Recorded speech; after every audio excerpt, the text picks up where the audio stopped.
Fala galera, como é que vocês estão? Espero que vocês estejam bem. Tio Léo na área e continuamos online. Meu povo, vê bem. Como eu falei para vocês na aula anterior, a gente está falando do Brasil Império.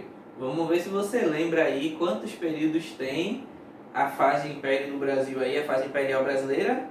Quem disse 3 aí acertou. Sendo essas 3 fases, o primeiro reinado com Dom Pedro I. O período regencial, nossa temática de hoje é a transição do primeiro reinado para o segundo e, consequentemente, o segundo reinado com Dom Pedro II.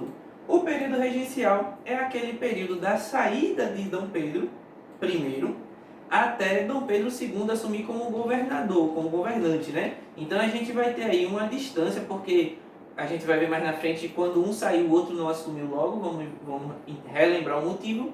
E aí nesse período a gente tem um período conhecido como período regenciar a nossa temática de hoje. Tudo isso dentro da história, a gente está vendo a história do Brasil. A história do Brasil, de maneira geral, também tem 3 períodos. Só lembrando, período colonial, foi o que a gente viu já em anos, né, anteriores. Esse aí, com mais de 300 anos, dos 520 que a gente tem. A gente tem aí o período Império, com um pouco mais de 60, que é esse que a gente está vendo. E depois o período República, com um pouquinho mais de 130 anos, que é o que a gente vai ver no novo. Tá? Se situou, viu os períodos, então dentro do período imperial, hoje a gente vai ver o seu segundo dos 3 períodos, que é o período regencial, tá bom? Anota isso tudinho para não esquecer. Então, temos slide, tá tudo prontinho, pega o seu material e roda a vinheta.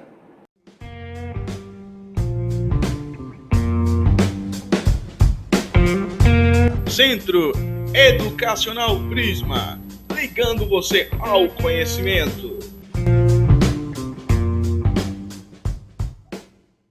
Bom, meu povo, como eu falei para vocês, período regencial, hoje tem slide, hoje tem produção artística da escola que já está pronto aí para nos ajudar. Produção?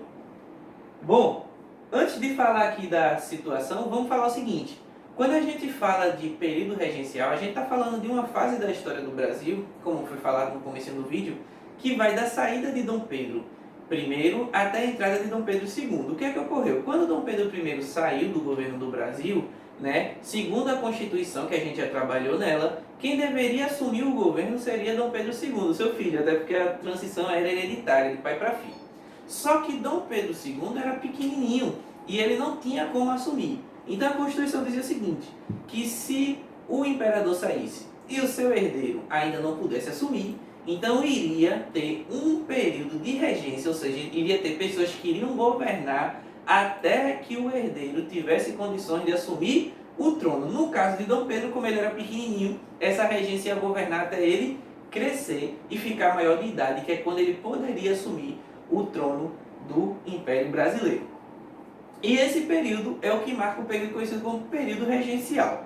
Bom, segundo a Constituição, essa regência deveria ser feita por 3 pessoas, por isso que a gente conhece como regência trina, ou seja, 3 pessoas ficariam no governo do Brasil, né, dividindo aí as funções de governo, enquanto o novo imperador não tivesse idade para governar. Só que o que é que acontece? Quando os fatos lá que marcaram a saída de Dom Pedro I aconteceram, e houve efetivamente a sua saída, o legislativo, né, a Assembleia, né, os deputados, o pessoal que faz as leis no Brasil, né, que deveriam estar à frente do processo de transição aí para a regência, eles não estavam trabalhando, ou seja, a Câmara não estava funcionando na época. Então, por não estar funcionando, teve que se fazer uma regência trina provisória, temporária, até que se restabelecesse aí a Câmara, o pessoal pudesse estar lá junto para poder fazer essa transição. Né? Até costumo brincar assim, dizendo que o pessoal estava de férias enquanto isso acontecia, mas não é bem isso não. Mas vamos lá. E aí a regência trina provisória acabou sendo assumida por Nicolau de Campos Vergueiro, um dos regentes, José Joaquim de Campos, o Marquês de Caravelas, né, representando aí uma influência também relacionada à nobreza, e o próprio brigadeiro, né, representando aí também a questão. Você vai ver sempre as representações do seguinte: a gente vai ter parte da nobreza, a gente vai ter a elite agrária brasileira e militares. São esses grupos que vão estar à frente. Brigadeiro Francisco de Lima e Silva, lembrando que brigadeiro não é um nome, Também, nesse caso, não é o doce que a gente está falando, mas é um cargo relacionado aí a questões militares. Então a gente tem aí Brigadeiro Francisco de Lima e Silva, o Marquês de Caravelas e Campos Vergueiro à frente desse governo provisório. Mas passou-se o tempo aí de governo provisório, depois de algumas questões e algumas mudanças, finalmente se chamou aí os representantes do Legislativo e finalmente se decidiu uma regência trina permanente. Essa composta pelo brigadeiro que continuou, Francisco de Lima e Silva, e agora por 2 deputados, o José da Costa Carvalho e o João Braulio Muniz. Essa daí formando a regência trina permanente, agora se assim pode se dizer, assumindo o governo do Brasil. Produção? Bom, e o que é que essa galera fez, né? O que é que essa regência trina fez? Eles restabeleceram o Ministério dos Brasileiros, que tinha sido abolido no tempo de Dom Pedro, né? Que era uma parte aí do ministério muito importante em relação a questões mais voltadas, não mais à nobreza especificamente. Então foi restituída essa parte aí do Ministério dos Brasileiros. Os prisioneiros políticos, né? Aquela galera que foi presa por discordar do governo, questões do tipo, foram anistiados, ou seja, foram perdoados. Então eles puderam agora voltar às suas práticas cotidianas e políticas também, né? Porque agora eles estavam anistiados, estavam perdoados pelos chamados crimes políticos. Suspendeu-se o poder moderador, aquele poder que cabia ao imperador acima dos 3 poderes, até porque não tinha nenhum imperador, então o poder moderador foi abolido. E aqui tem uma coisa que é bem interessante, que é o seguinte: os regentes não tinham autoridade para dissolver a Câmara de Deputados, né? A Câmara dos Deputados. Então, mostra aí que, dessa vez, a galera ali do Legislativo, a Câmara e o Senado, eles vão ter uma grande influência ali na questão do governo, né? Então, a gente tinha aí o imperador ali em cima com o poder moderador, mas agora a gente vai ter os poderes mais uma vez redistribuídos e dessa vez com muita influência e muita força aqui para a Câmara. Bom, mesmo tendo o governo trino aqui governando mais, o legislativo ele estava mais, ele agora não podia ser desfeito, então digamos que ele tivesse um pouco mais de autonomia e independência agora, digamos assim. Mas isso é só uma colocação, só para você perceber que não, porque poderia ter deixado o poder moderador com a regência trina, então não tinha, então houve um equilíbrio maior dos poderes, era o que eu queria dizer em relação à divisão dos poderes, beleza? Produção? Bom, e aí na época, como tinha, né, essa divisão maior, o legislativo com bem mais força agora, então a gente vai perceber a participação de partidos políticos à frente desse governo, porque a regência trina governava, mas ele não tinha poderes absolutos, esses 3 governantes não podiam fazer o que quisessem. E tudo passava pelo Legislativo, né, pela Câmara e pelo Senado, e essa Câmara e esse Senado não podia ser desfeito por esses governadores. Então teria que ter negociações e conciliações, e aí a disputa por interesses explodiu. E aí a gente vai ter 3 partidos aí específicos à frente dessas disputas de interesses à frente do governo. A gente vai ter o Partido Restaurador, que o nome já fala por si só, que tinha um objetivo, eles defendiam o absolutismo e defendiam trazer Dom Pedro I de volta. Dom Pedro I tinha saído, eles almejavam que Dom Pedro voltasse, eram pessoas ligadas a Dom Pedro. Só que quando Dom Pedro morreu, Dom Pedro acabou morrendo bem novo, o partido se acabou, porque não tinha quem trazer, né? Dom Pedro tinha morrido. Bom, tinha o Partido Liberal Moderador, esse aí formado pela aristocracia, formada pela elite do Brasil, que estava à frente do governo na época.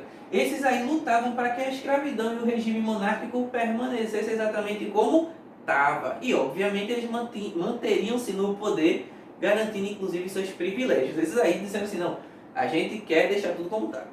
E a gente tinha os liberais exaltados, que lutavam aí pelo federalismo. Lembrando que na aula anterior eu falei que o Brasil era unitarista, ou seja, o Brasil foi dividido em províncias, né? Hoje a gente tem o Brasil dividido em estados, e cada estado tem seu governador, inclusive eleito pelo povo.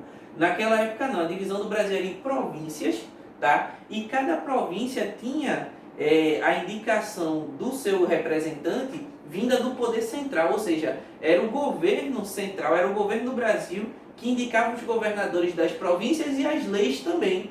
Então as províncias, as regiões do Brasil não tinha autonomia, como por exemplo tem hoje.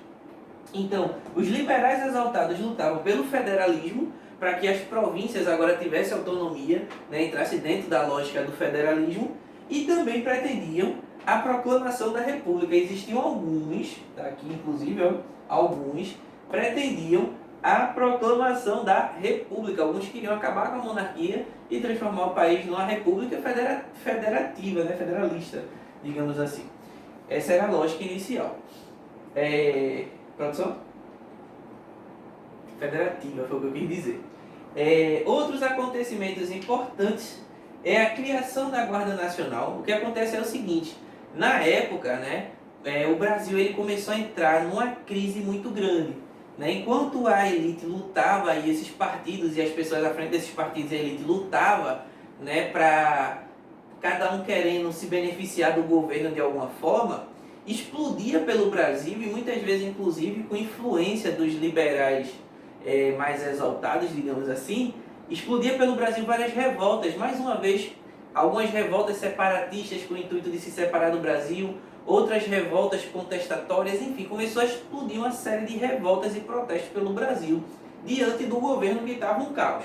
E diante dessa situação, a elite agrária brasileira, lembrando que na época o Brasil era um país agrário, então boa parte das riquezas do Brasil estava no campo, no campo. Hoje a gente tem a indústria, hoje a gente tem o comércio, uma força muito grande, como também tem no campo, mas na época a grande riqueza do Brasil estava no campo.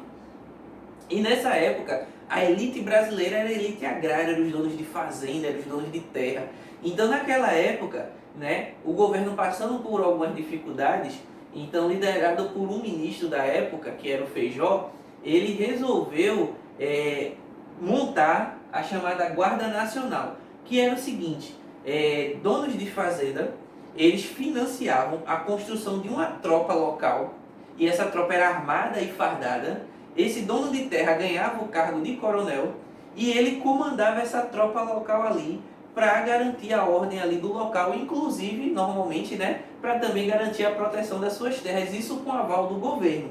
Isso fez com que essas tropas crescessem, ficassem muito fortes, inclusive, né, muitas vezes sendo acionada para várias coisas, e aí isso acabou marginalizando um pouco o exército, porque essa nova força ela acabou sendo bastante utilizada e bastante desenvolvida. Inclusive, como eu falei para vocês, né, os fazendeiros ganhavam o cargo de coronel, isso vai influenciar em histórias futuras que a gente vai ver mais na frente. Uma outra coisa importante desse período também foi o ato adicional de 1834 e a criação da Regência Una. A criação da Regência Una e o ato adicional. O ato adicional de 1834 foi o seguinte: o pessoal aí liberal moderador e também mais na frente com o apoio dos exaltados, eles acabaram fazendo algumas reformas em alguns pontos da Constituição brasileira em 34. A Constituição teve algumas reformas. E entre essas reformas, houve algumas mudanças significativas. Por exemplo, assembleias legislativas nas províncias. As leis das províncias vinham do poder central. E agora, com assembleias legislativas nas províncias, as leis podiam ser feitas locais, ou seja, agora a gente vai ter uma região que pode fazer suas próprias leis. Então isso vai dar mais autonomia e independência para as regiões, enfraquecendo o poder central. Isso mais na frente, inclusive, vai causar também várias revoltas, porque algumas dessas organizações, tendo aí um governo mais autônomo e um legislativo mais autônomo e uma força militar também própria, vai acabar lutando em alguns momentos pela própria independência, não só por causa disso, mas isso tudo vai fazer com que a dinâmica do Brasil mude, e isso vai agitar muito o ambiente. Nos dias de hoje, por exemplo, a gente tem uma força local, né? Por exemplo, a PM é uma força local ligada, né, de uma certa forma, tem uma conexão com a força armada, né, com o exército propriamente dito, mas é uma força local. Tem um governador próprio, né, o próprio governador eleito. A gente tem isso hoje de uma maneira mais comum, mas para a época era uma coisa assim, totalmente incomum, digamos assim. E hoje para a gente é comum, e hoje a gente sabe que essa realidade faz parte do todo, que é o que a gente chama de união, né? O Brasil é a união disso tudo, então hoje para a gente é bem normal. Mas para a época isso causou bastante agitação, né? Inclusive, pela forma que foi feito, não deu muito certo em alguns momentos. Mas aí, para finalizar essa primeira parte, a gente vai ter também a descentralização do poder judiciário. Então a gente vai ter agora juízes também locais, a gente vai ter agora um judiciário também mais independente do poder central. Então a gente vai ter uma descentralização das forças aqui no Brasil. E isso vai causar bastante agitação nesse período, ao ponto de que mais na frente alguns consideravam que o Brasil poderia ter rachado em vários outros países, né? E aí partidos de oposição, como os liberais e os conservadores, vão acabar se unindo para tentar modificar essa realidade. A gente vai ver isso mais na frente. Produção? Bom, a grande questão também desse ato adicional foi a criação da regência única. Então, de vez de ter 3 pessoas governando, né, para tentar organizar, tentaram escolher só um. O primeiro escolhido foi o padre Diogo Antônio Feijó, aquele mesmo Feijó que eu acabei de dizer, que construiu a Guarda Nacional. É esse senhor aqui. Ele criou aí, acabou fazendo aí parte do processo de criação do Partido Progressista, posteriormente chamado de Partido Liberal. Ele teve algumas dificuldades no seu período de governo, e aí a oposição também acabou criando um partido, né? Enquanto ele criou o Partido Progressista, a oposição criou o Partido Regressista, né? Que mais na frente ficou conhecido como Partido Conservador. E aí nessa briga entre conservadores, né, e liberais, ou mesmo entre progressistas e regressistas, né, acabou que o Brasil começou a ter uma crise política muito profunda. E alguns estados, né, no caso algumas províncias, começaram a elaborar novas construções ao ponto de que o Brasil quase realmente se racha, se divide em vários territórios independentes. E aí Feijó acaba sendo afastado devido a algumas circunstâncias, né, acaba saindo do governo e assume no lugar dele um conservador, né? A princípio ele como liberal, depois acaba assumindo um conservador. Produção? No lugar dele ficou Araújo Lima, que era conservador. E aí Araújo Lima e outros também perceberam que se não se fizesse nada em relação à estrutura do Brasil, ou seja, se os grupos políticos ficassem lutando pelo poder, custe o que custar, no final não teria Brasil para ninguém governar, digamos assim.